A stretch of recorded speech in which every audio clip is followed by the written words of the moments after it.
여러분, 혹시 요즘 따라 말수가 줄고 혼자 있는 시간이 더 편하게 느껴지진 않으셨나요? 예전 같으면 누구와 수다도 잘 떨고 모임에서 웃고 떠드는 것도 즐거웠는데 요즘은 괜히 혼자 있고 싶고 아무 이유 없이 대화가 귀찮게 느껴지는 날이 많아졌다면 지금 당신 안에서 아주 중요한 변화가 시작되고 있는 겁니다. 사람들은 이런 변화를 되게 우울인가? 혹은 내가 나이 들어서 그런가? 하고 넘기죠. 하지만 풍수를 오래 연구해온 제 입장에서는 오히려 그런 상태야말로 기운이 회복되고 있다는 확실한 증거입니다. 왜일까요? 복이 들어오기 전 하늘은 먼저 말을 줄이고 마음을 고요하게 만듭니다. 그건 곧 새로운 기운이 당신 안에 스며들고 있다는 뜻입니다. 그 기운은 시끄럽지 않고 조용하고 은은하게 흐릅니다. 그래서 더 귀하게 여겨야 할 순간이죠. 제가 상담했던 어느 중년 여성분이 계십니다. 평소에는 활발하고 모임도 즐기시던 분이었어요. 그런데 작년 가을 갑자기 말수가 줄고 혼자 산책하거나 멍하니 있는 시간이 많아졌다고 하시더군요. 스스로도 내가 왜 이러지? 삶이 무너지는 건가?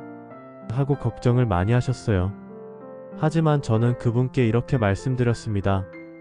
아니요. 지금 기운이 돌아오고 있는 중입니다. 하늘이 당신을 안으로 불러들이고 있는 겁니다. 그분은 처음엔 믿지 않으셨죠. 하지만 한 달 뒤 그 조용한 시기에 한 통의 전화가 왔고 잊고 지냈던 인연을 통해 전혀 예상치 못한 기회가 들어왔습니다.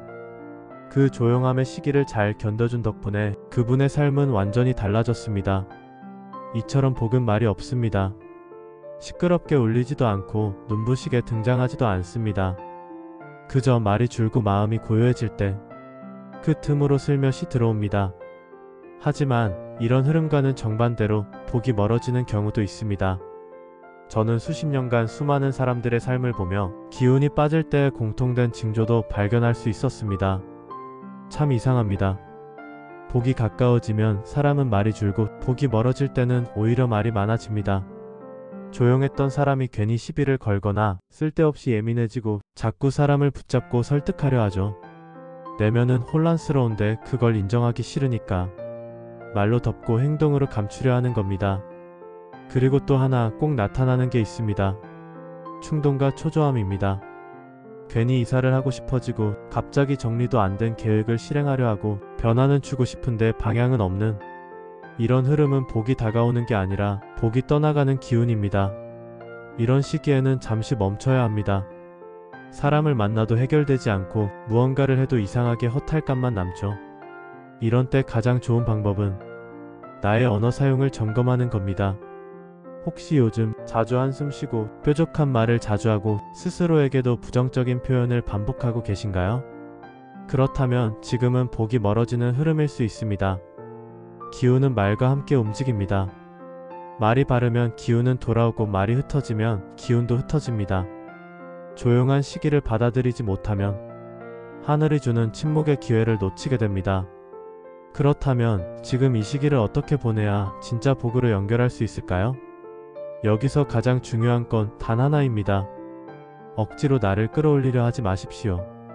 지금처럼 말수가 줄고 혼자 있고 싶은 감정은 내면이 정화되고 있는 과정이기 때문입니다. 이때 억지로 무리를 하거나 이러면 안 되지 하고 억눌러 버리면 복이 들어올 수 있는 틈도 함께 닫혀버립니다. 제가 풍수를 공부하면서 가장 인상 깊게 들었던 말이 있습니다. 복은 공간보다도 마음의 여백에 먼저 앉는다. 지금 여러분의 말이 줄어든 건 바로 그 여백이 생기고 있다는 뜻입니다. 그리고 그 여백 속에서 나타나는 아주 작은 징조들이 있습니다. 이것들을 알고 계시면 지금 내 기운이 정말 회복 중인지 조금 더 확신하실 수 있을 겁니다. 복이 들어오기 전 기운이 회복되는 세 가지 징조. 첫째, 침묵이 편해집니다. 예전엔 혼자 있으면 외롭고 불안했는데 요즘은 오히려 말 없는 시간이 편하게 느껴지신다면 당신 안에서 정리가 시작된 겁니다. 이건 기운이 혼탁했던 것을 정화시키는 과정입니다. 하늘은 시끄러운 마음보다 정돈된 침묵 속에 먼저 복을 내려줍니다. 둘째, 그리움이 올라옵니다. 혼자 있는 시간이 많아질수록 문득 오래된 얼굴들이 떠오르거나 어느 골목길, 어느 계절, 어느 날의 장면이 자꾸 기억날 수 있습니다. 이건 기운이 정제되며 내 안에 진짜 기억들이 다시 떠오르는 과정입니다. 그 기억 속에 지금 들어올 복의 방향이 숨겨져 있습니다. 셋째, 움직임은 줄고 직감은 올라갑니다. 기운이 회복되면 몸은 잠시 멈추지만 생각은 깊어지고 감은 더 예리해집니다. 왜 그런지 모르지만 왠지 이쪽이 맞는 것 같다는 묘한 느낌이 자꾸 드는 시기가 찾아오죠. 그 직감은 그냥 스치는 감정이 아닙니다. 하늘이 주는 안내표지입니다. 그 감정을 따라가면 복은 반드시 그 자리에 기다리고 있습니다. 그런데 여러분, 왜 하필 복이 들어올 때 사람은 말이 줄고 감정이 잠깐 정지되는 걸까요? 풍수에서는 이것을 단순한 심리 상태로 보지 않습니다. 그건 하늘이 보내는 일종의 정서 신호입니다. 하늘은 절대 소란스럽게 우리에게 말하지 않습니다. 큰 소리로 설명하지도 않고 논리로 설득하지도 않죠. 대신 하늘은 감정이라는 수단으로 움직입니다. 무기력한 듯하지만 한편으론 이유 없는 편안함이 느껴지고 공허한 듯하지만 또 깊은 고요 속에서 중심이 잡히는 그런 순간, 그건 그저 그런 날이 아니라 하늘이 당신에게 말을 거는 순간입니다. 마치 바람이 한쪽으로 방향을 바꾸는 것처럼 기운도 감정 속에서 방향을 틀기 시작합니다. 특히 자주 등장하는 한 감정이 있습니다. 바로 그리움입니다. 이유 없이 누군가가 자꾸 생각나고 어릴 적 기억이 스쳐가며 눈물은 없는데 마음이 먹먹해지는 순간이죠. 이 감정은 그냥 감상이 아닙니다. 하늘은 우리가 감정의 파동을 통해 기운의 결을 느끼도록 유도합니다. 마치 오래된 라디오가 어느 순간 특정 주파수를 또렷하게 잡듯 지금 그 감정은 기운이 맑아진다는 뜻입니다. 여러분, 복은 머리로 이해해서 오는 게 아닙니다. 느낀 사람, 감정을 통해 길을 찾은 사람에게 하늘은 반드시 문을 열어줍니다.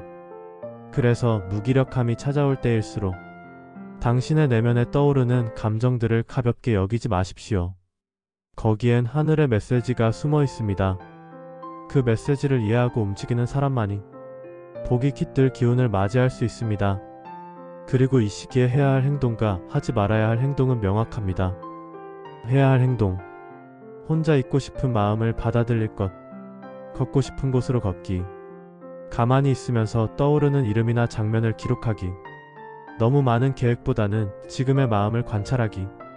하지 말아야 할 행동: 괜히 사람을 만나 마음을 억지로 흩뜨리기, 기분 전환을 핑계로 무리하게 소비하거나 외부 활동에 집착하기. 왜 이러지? 하고 자책하며 스스로를 질책하기, 침묵과 고요를 비정상으로 착각하기. 자, 여러분, 말이 줄고 혼자 있고 싶고 그냥 창밖을 바라보는 시간이 길어진 그 시기, 그건 절대 무의미한 시간이 아닙니다. 그건 하늘이 당신에게 지금 복이 들어가도 되겠습니까? 하고 묻는 조용한 인사입니다. 그 인사를 느끼셨다면 지금부터는 조급해하지 마세요. 움직이지 않아도 괜찮습니다. 이미 당신의 기운은 회복 중이고 그 회복이 곧 복을 이끌게 될 테니까요. 마지막으로 제가 드리고 싶은 말씀은 이겁니다. 기운이 회복될 때 사람은 말을 줄입니다. 그리고 그 고요 속에서 하늘은 복을 담은 바람을 불어넣습니다.